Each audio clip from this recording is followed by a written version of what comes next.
아빠 버디.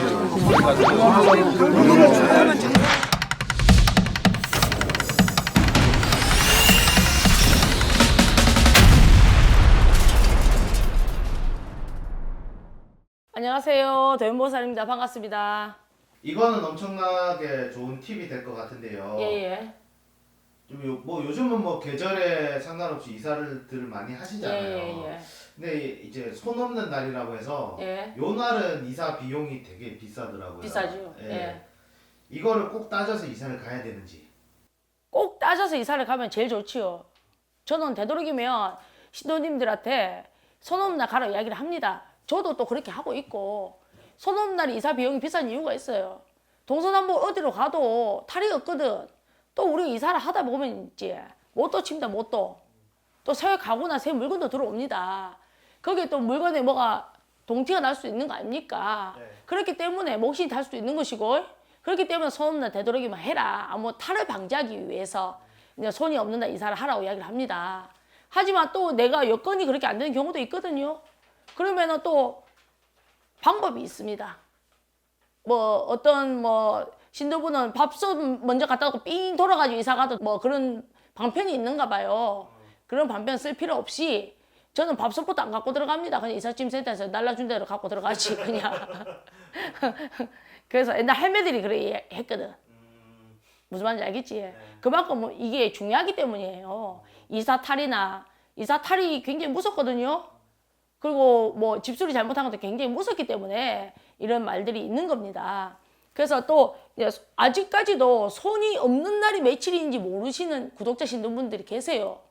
인터넷만 찾아봐도 나오는데도 그래도 또 모르시는 분들 많더라고. 보기보다 생각보다. 저도 잘 몰랐습니다. 아 몰랐어요. 네, 이번에 이사할 때 물어봤었잖아요. 아 그래서 제가 가르쳐 드릴게요. 자 손이 없는 날이 있습니다. 자 손이 없는 날은 모든 건 음력 기준으로 보세요. 음력 기준으로. 그러면 달력이 있을 거 아닙니까? 요즘 스마트폰에 뭐 옆에 누르면 음력이 나온다 크대요. 도인보살은 뭐 사상사 달력이 있어요. 그걸 봅니다만은. 그래서 자 음력으로 9자 10자 9일 10일 19일 20일 29일 30일 그날은 손이 없는 날입니다. 손이 없는 날 이사를 가야 됩니다. 그죠? 네. 하지만 예를 들자면은 이날 가고 싶지만 이삿짐 센터에 자리가 없어서 내지는 내가 직장 문제 때문에 또 다른 날 가야 되는 그런 게 있잖아요. 그죠? 그러면은 방향이라는 게 있을 겁니다. 분명히. 방향을 보는 법도 잘 모르시는 분이 많아요. 어떻게 방향을 기준을 봐야 될지를. 그걸 어떻게 보시느냐. 어떤 사람은 현관문을 기준으로 보시는 분도 있는데 내가 살고 있는 집을 기준으로 보세요. 그러면 도인보살이 양산 서창에 살고 있잖아요. 그죠? 네. 여기서 울산 쪽으로 이사를 가면 북쪽으로 가는 겁니다. 방향을 봤을 적에 이사를 북동쪽? 여러 가지죠. 울산이 넓잖아. 그렇죠. 거기 따라서 일단 전반적인 개념은 북쪽이에요. 위쪽이기 때문에. 그죠? 네. 더 자세히 보면 북동쪽이 맞고 예. 그리고 또 부산 쪽으로 가면 어느 쪽입니까? 남쪽입니다. 그래서 동서남북을 구분하시면 됩니다. 여기서 뭐 산항사 쪽으로 이사를 간다. 도연보살이. 그러면 서북간이 되는 겁니다. 맞죠? 서북간이. 네. 그죠? 그래서 방향을 내가 사는 집을 기준으로 보세요. 절대 이사 방향을 보실 적에는. 그리고 요즘에 뭐 지도 앱 많잖아요. 그거 보고 보면 제일 쉽습니다. 나침반도 나와요. 예. 뭐 나침반 보기 어려우면 지도 쭉 당기가지고 벌리가 보세요. 방향이 어느 방향인지 이렇게 보시면 제일 편하고요. 그 다음에 이제 예를 들어서 올해 감독님께서 이사를 오셨잖아요. 네. 그러면 감독님은 남쪽으로 이사를 오신 겁니다. 남동쪽. 자세히 이야기하면 남동쪽이죠. 네. 그래서 그 손이 있는 날은 그 날짜가 있잖아요. 네. 그 날짜에 손이 있는 날이 있어요. 그 날짜만 피하시면 됩니다. 정 손 없는 날 못 가면은 그러면은 그 설명을 제가 드릴게요. 네. 좀 적은데 좀 많아가지고 네네. 예. 동쪽으로 손이 있는 날이 있어요. 손이 없는 날이 아니고 손이 있는 날. 그러면 감독님이 동쪽으로 이사를 하신다. 그러면은 매월 음력 기준입니다. 네. 1일, 11일, 21일은 피해야 됩니다. 아시겠습니까? 예. 동쪽으로 이사를 간다. 감독님께서. 그러면은 매월 음력으로 1일, 11일, 21일은 그 날짜 절대 가면 안 됩니다. 손이 있기 때문에. 손이 없어야 되잖아. 네. 그날은 동쪽으로 손이 드는 겁니다. 아시겠습니까? 네. 자, 이제 또 이제 이해를 돕기 위해서 감독님께서 동남쪽으로 이사를 간다. 네. 자, 그러면 2일, 12일, 22일을 피해야 됩니다. 이해가 되시죠? 네. 또 감독님께서 남쪽으로 이사를 간다. 그러면 3일, 13일, 23일을 피해야 됩니다.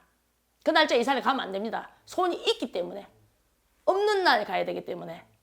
그리고 감독님께서 남서쪽으로 이사를 간다. 서남간. 그러면 4일, 14일, 24일을 피해야 됩니다. 아시겠지요? 네. 자, 감독님께서 정서, 정확하게 서쪽으로 이사를 간다. 그러면 5일, 15일, 25일을 피해야 됩니다. 그 날짜는 이사를 가면 안 됩니다. 그 날짜를 피해서 가셔야 됩니다. 그 다음에 감독님께서 서북간으로 간다. 북서쪽으로 이사를 간다. 그러면 6일, 16일, 26일을 피해야 됩니다. 이제 방향이 또 돌아갑니다. 나침반이. 자, 감독님께서 정북쪽으로 이사를 간다. 그러면 7일, 17일, 27일은 피해야 됩니다. 이제 또 나침반이 돌아갑니다. 감독님께서 동북쪽으로 이사를 간다. 그러면은 8일, 18일, 28일은 가면 안 됩니다. 그 날짜에는 끝났습니다. 또 돌아갈 게 없네요, 보니까. 자, 동쪽 가르쳐 드렸죠? 동남간, 남쪽, 그죠? 남서쪽, 서쪽, 서북쪽, 북쪽, 동북쪽. 손이 든 날짜를 제가 도연보살이 설명해 드렸습니다. 그러면 나머지는 뭡니까? 손이 없는 날이야. 그게 이제 9일, 10일이란 말이야. 우리가 1, 2, 3, 4, 5, 6, 7, 8, 9, 10일, 10까지. 그래서 만약에 금방 모르시겠다. 그러면은 한 번 더 돌려보세요, 영상을. 그러면 이해가 쉬우실 겁니다. 손이 있는 날 이사를 가면 안 됩니다. 손이 있는 날 그 방향으로 가시면 안 된단 말이야.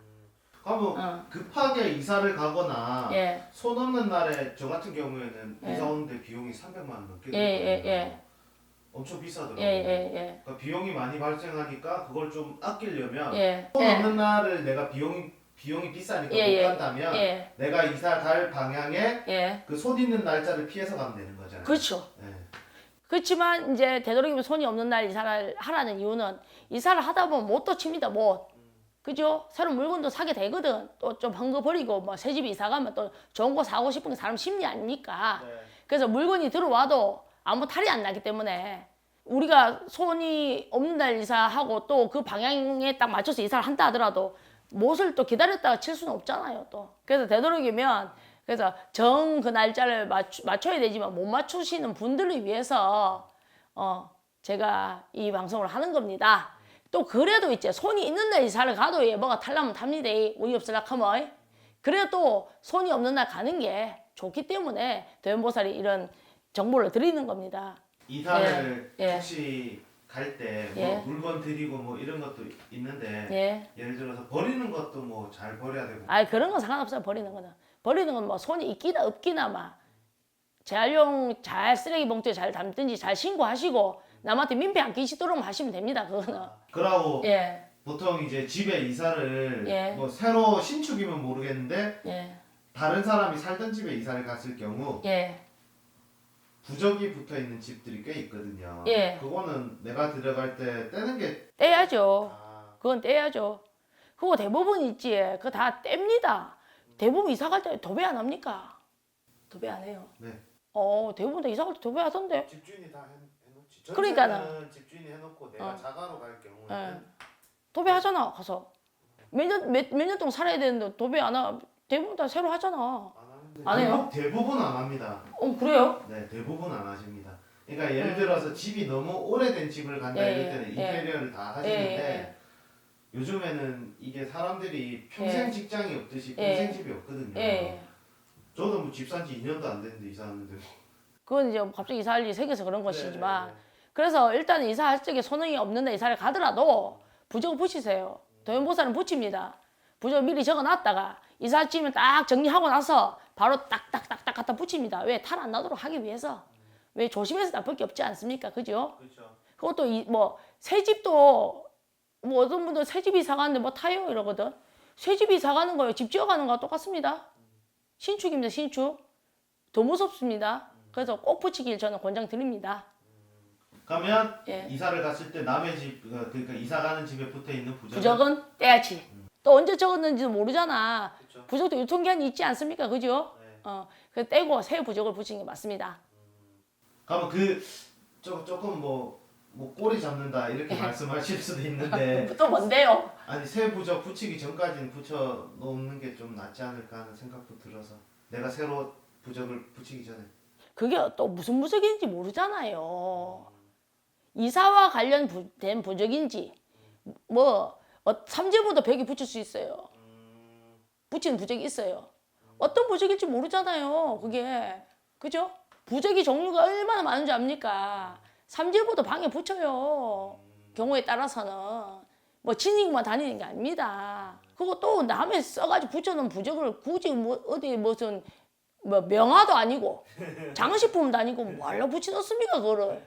오늘은 구독자 신도님께서 손이 없는 이사를 많이 하는데 꼭 손이 없는 이사를 해야 됩니까? 그렇지 않은 경우에는 어떻게 해야 됩니까? 거기에 대한 답을 도연보살이 해드렸습니다. 그래서 도연보살 영상을 보시고 구독자 신도님들이 참고를 하시면 좋으실 것 같습니다. 도연보살 다음에 또 다른 내용으로 시원하게 답변을 드릴 수 있도록 하겠습니다. 도연보살 또 다음에 나오겠습니다.